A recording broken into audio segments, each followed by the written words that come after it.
Hi guys, my name is Tyler Spades and I'm here to talk to you about staff spinning. I've been spinning a stick professionally since 2007 and I absolutely love it. Are you looking for a new hobby? Something new to try at home, possibly for free?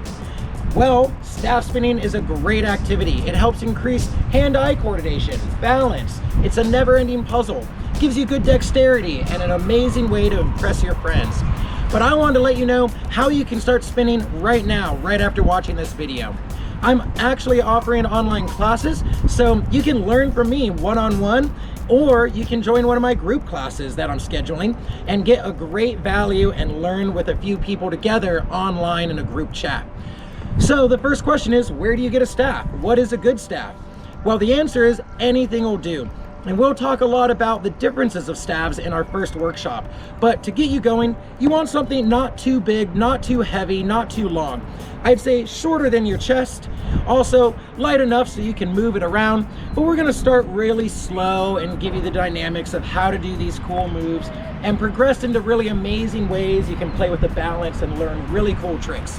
But here are a few things that you can find in your house right now to start spinning staff. The first is a broom. Of course, you can find this in your closet. And if you just unscrew this guy right there, you get an amazing staff. Probably the easiest, most balanced, symmetrical thing you can find in your house.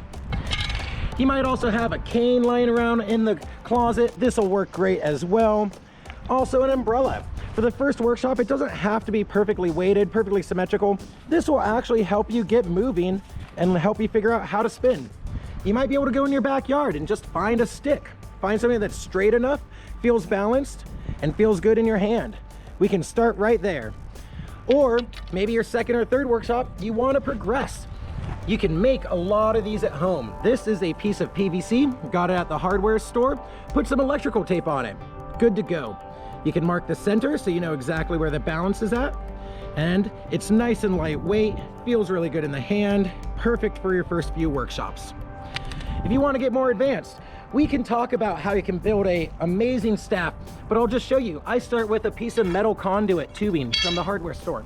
I add a really nice grip on it, something like a baseball grip, a tennis racket grip, and then eventually I finish it off by adding some weight on the ends. This really helps the balance of it. It helps it spin really nicely, add some color. And I just wrap some rubber bicycle tubing and then put some duct tape on it. Works great. There are also some amazing professional choices you can find online, and I can provide you those resources. This is a great one, has juggling knobs on the ends, so it's nice and soft, won't hurt your floor, won't hurt you if it hits you. Or something like this, a flower stick. You might have one of these already as a kid's toy or as an adult's toy even. It's good for all ages as well as my workshop. So come on out, have some fun, and spin some sticks with me. If you have kids, sign them up. These classes are specifically designed for kids in certain blocks, and also I have teenage classes and adult classes as well. So feel free to message me with questions. I want to get you spinning staffs right now, right at home. Let's go.